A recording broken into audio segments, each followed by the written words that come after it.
पूजा के समय शरीर में कंपन, एक भक्त के प्रश्न का उत्तर। जय मां काली। सभी साधक साधिकाओं और बंधु बांधवों को नमस्कार।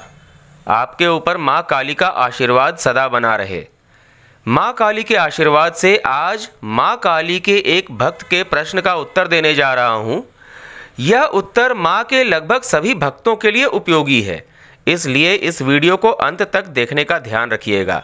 परंतु अपनी बात प्रारंभ करने से पहले मैं आपको ध्यान दिला दूं कि यदि आपने अब तक हमारे इस चैनल को सब्सक्राइब नहीं किया है तो इसे तत्काल सब्सक्राइब कर लें, ताकि आपके लिए उपयोगी जानकारी से जुड़े वीडियो आपको नियमित रूप से प्राप्त होते रहें। मां काली के एक भक्त का प्रश्न है कि जब भी वे पूजा करते हैं तो उनके शरीर में कंपन होने लगता है। किसी ने उन्हें बताया है कि यह पितृदोष के कारण होता है। इस बात को लेकर मां के इन भक्त के मन में असमंजस है। वैसे पूजा के समय शरीर में कंपन होने के कई कारण होते हैं और इसके कुछ विशेष संकेत भी हैं, जिनके बारे में मैं बाद के किसी वीडियो में बताऊंगा। परंतु अभी मां काली के आशीर्वाद से इस वीडियो में मैं उन्हीं की जिज्ञासा का समाधान करने का प्रयास कर रहा हूं। पितृ कौन है? आप पितृ किन्हें मानते और समझते हैं? वास्तव में वे आपके पूर्वज हैं जो इस संसार को त्याग चुके हैं। आप सभी लोग अपने पितरों की ही संतानें हैं। अब इस गूढ़ बात को समझिए।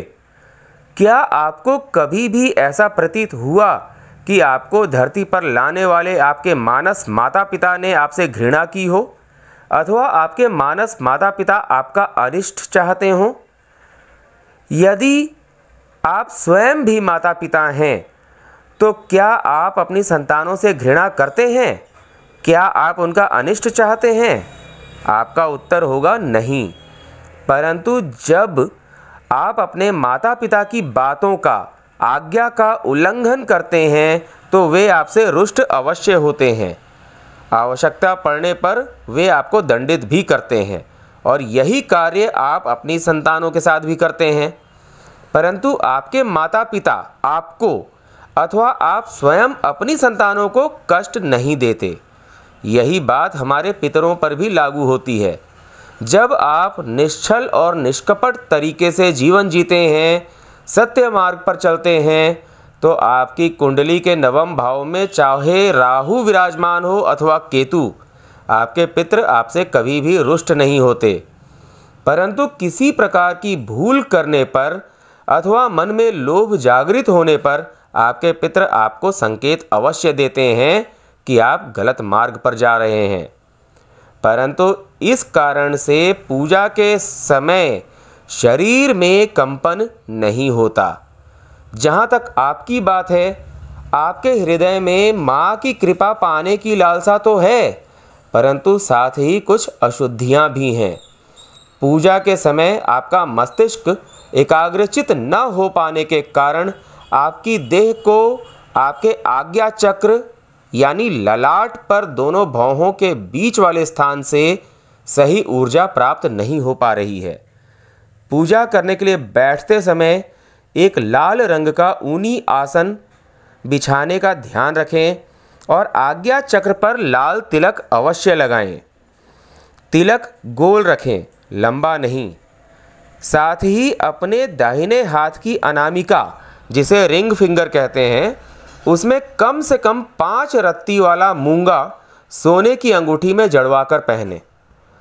पूजा के लिए बैठने से पूर्व आसन को प्रणाम करने का विशेष ध्यान रखना है। इसके पश्चात रुद्राक्ष के 108 दानों वाली माला धारण करें, तब पूजा प्रारंभ करें। माँ की पूजा करने से पूर्व यह बोलने का ध्यान रखें, हे माँ, मैं तुम्हारी आराधना प्रारंभ कर रहा हूँ। मुझे और मेरी देह को संभालना तुम्हारे हाथों में है। पूजा के पश्चात भी माला को धारण किए रखें, परंतु शौचालय अथवा किसी अशुद्ध स्थल पर जाने से पहले उसे उतार दें। इस माला को कहीं भी टांग कर अथवा लटका कर नहीं रखना है।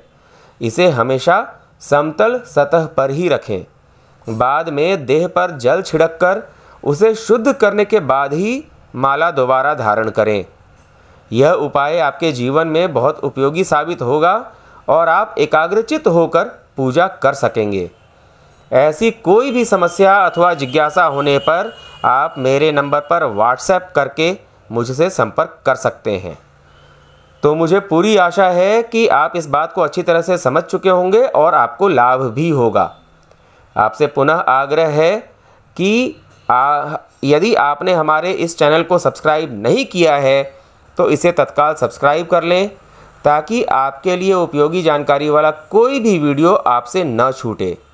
ऐसी ही उपयोगी जानकारी वाले एक और नए वीडियो के साथ आपसे शीघ्र मिलूँगा। जय माँ काली।